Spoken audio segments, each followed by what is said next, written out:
Hi, welcome to Making All the Plans. I'm Connie, and if we haven't met before, I'm a busy mom of 2 active kids, and both my husband and I have full-time careers.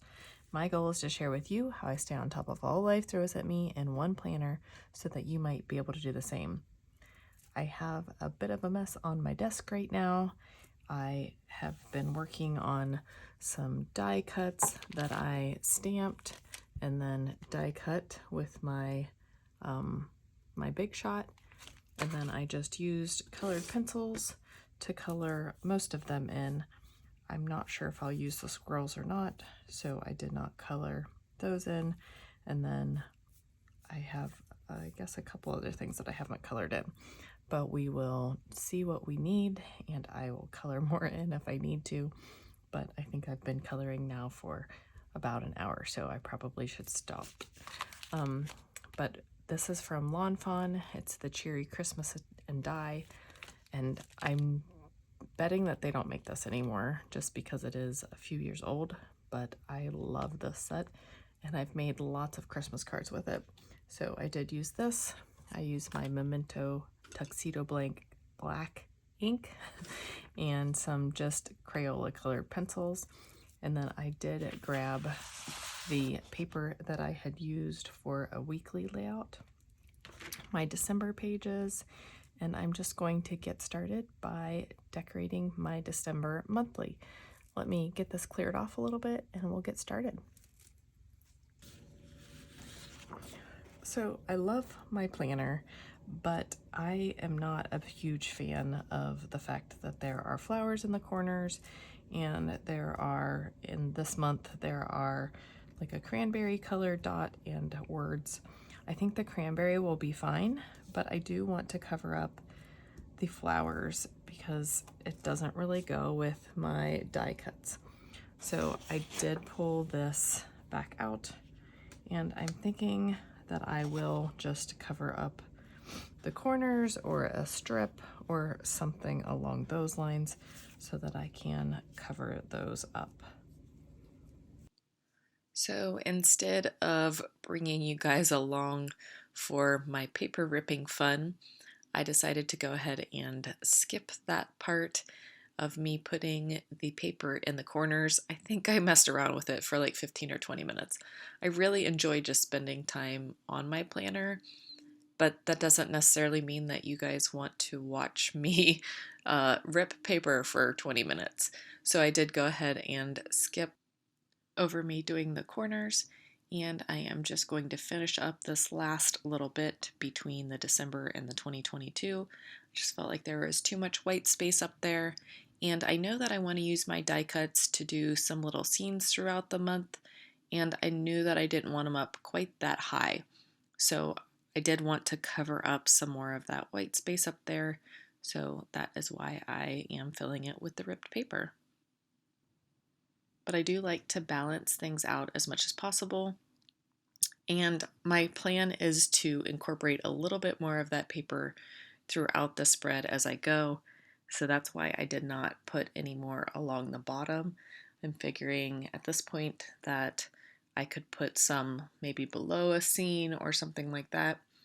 And that way I could incorporate the paper throughout the spread and help balance it just a little bit more. The next thing I'm going to do is grab my die cuts and start laying them out around the page. The nice thing about die cuts is they aren't sticky yet, and I can just move them around wherever I want them to be. I don't need to use wax paper or anything like that. The difficulty comes when you go to glue them down and you have to pick them up to put adhesive on the backs and then put that back in the place where you had it originally. So I feel like I'm getting better at that, but for a long time I would pick it up and be like, oh man, now how did I have that laid out? And I did struggle with it in a couple places, I think, but I just like to take the different animals and the trees and try to balance them out around the pages. And I wasn't quite sure how many trees and how many animals and all that I wanted to put on my spread. I don't think we're going to have a ton of things going on in December, but I could be wrong. You never know. December seems to fill up really quickly, but this year I feel like there isn't very much going on, and we're okay with that. It's just, it seems like it could be an odd year. But that also means that there is plenty of room for decoration. So, like I mentioned, this is a Lawn Fawn die and stamp set, and I used my Big Shot to cut all the animals and trees out, and even the little acorns and the little birds and the presents, they all had die cuts that go with them. That's one of the reasons why I love Lawn Fawn. And I did just use my Memento ink in Tuxedo Black to stamp the images first. There are a few different black inks that you can use, but honestly, it's been so long since I have stamped that it was my only black ink pad that was not dried up. So I went with what I had. And a few of these die cuts I actually had left over from making cards a few years ago. And I thought, what better way to reuse some of my supplies? So I only had to restamp a few of the images. The thing that I had the most difficult time was just keeping track of all the little bits and bobs. And I knew I had a third bird somewhere. I do end up finding it eventually, but I cut out the part where I looked and looked for the bird. I moved all the die cuts that were left. I moved my pages. But I could not find the other bird. It's okay, but it just was driving me crazy because I knew I had cut and colored 3 birds out. But I love these little Christmas presents. I like how they are stamped where you can cut off a present at either end and still end up with a little present scene. You could have also cut off both of the ends and just had the middle present. And you could have cut off the other ends, but you would have had to tuck the present based upon how the stamp was. But here you'll see me bringing in some of that paper to ground the little deer and just to bring in a little bit of that paper. I'm not sure what it is about this paper, but I really, really like looking at it. So I'm glad that I had the opportunity to incorporate it in my monthly spread and not just the weekly spread. And I also probably should have gotten my Xyron sticker maker out and ran these through the sticker maker so that the adhesive was edge to edge, but I'm still using my Tombow mono adhesive tape. And as you can see, I keep having to grab, it looks like an eraser, but it's an eraser for adhesive. So I keep missing the edges of the die cuts, and then I get the adhesive on my layout, and I have to then erase the adhesive. And it works really well, but it would have been easier if I had just run them all through the sticker maker. And I did want to move that tree over just a little bit. I wanted to be able to see the stem of the tree. That's not what it's called, but you guys know what I mean. The middle part of the tree. At the bottom, I didn't want the presents covering it up, so I did scooch that over a little bit. And then I wrapped the lights around the deer's antlers and glued him down. And like I said, that eraser, I will link it down below if I can find it, but I love the art gum eraser to get the adhesive off of my paper. And I don't think it works with glue, it's just the tape runner tape, but it has come in handy quite a few times. But those acorns are pretty difficult to put tape behind, as well as those little Santa hats. And the deer did look cute on its own, but I liked how the other deer didn't look like he was floating, so I did go ahead and put some more of this paper underneath this deer as well. And that's just my Cricut spatula that I use to get under the die cuts. I mean, you could use a lot of different things, but that was sitting on my table, so I went ahead and grabbed that. So I think this spread took me, well, if you count coloring in all the die cuts, it probably took about 2 hours.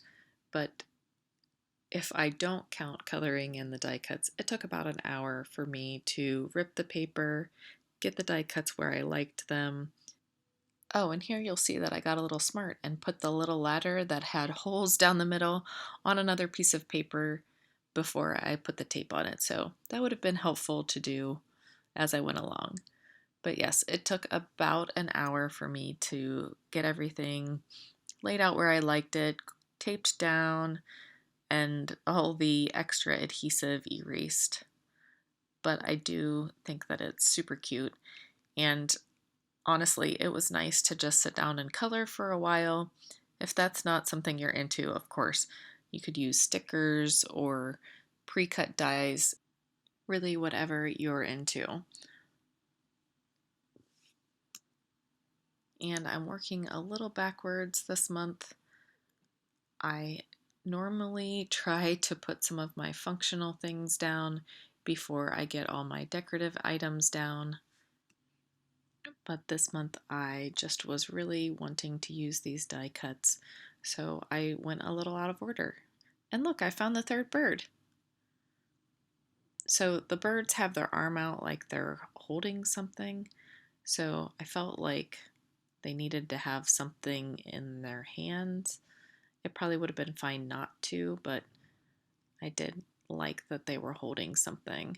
And then I grabbed the lights that I had left over and just cut off a few of the bulbs on one of the strands so that I could make it look like it was laying more flat.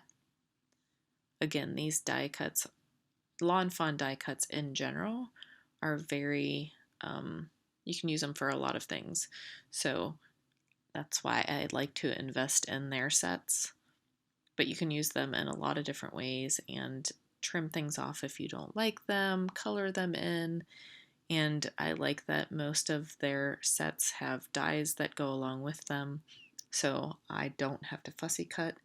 I also am not good at stamping in straight lines or trying to make a scene just out of stamps without using the dies, so that's why Lawn Fawn is my go-to for things like this.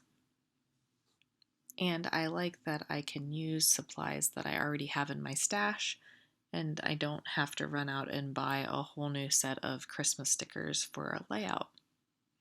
The next thing I'm doing is pulling some Proud Sticker Designs boxes so that I can put in some of the functional items. I am just putting stickers down for doctor's appointments, dentist appointments. I am flying to Florida. Let's see, what else is going on this month? Lots of soccer games, but I don't normally put stickers down.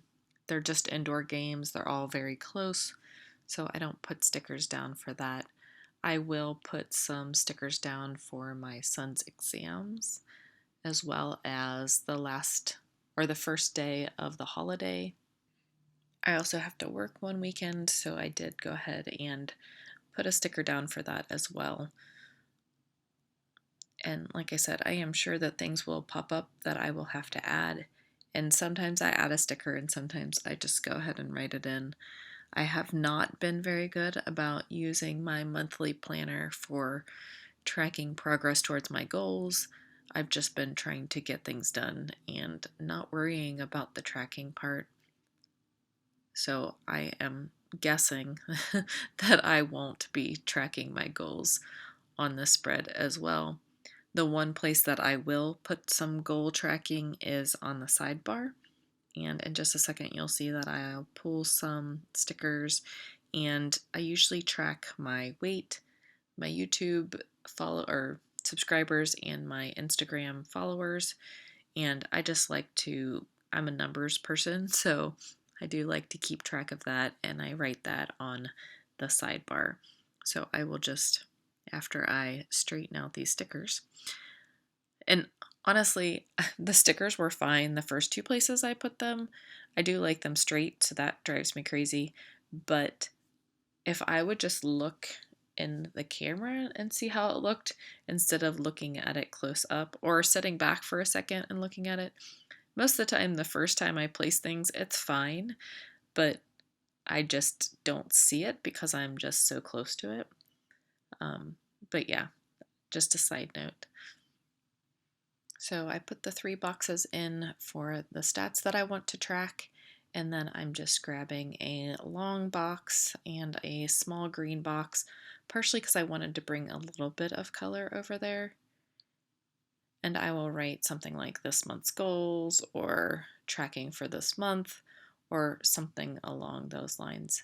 And I did just want to see some of the green, and I wanted the black to be predominant. So that is my spread for the month. I hope everyone has a great December, and I'll see you in my next video. Bye!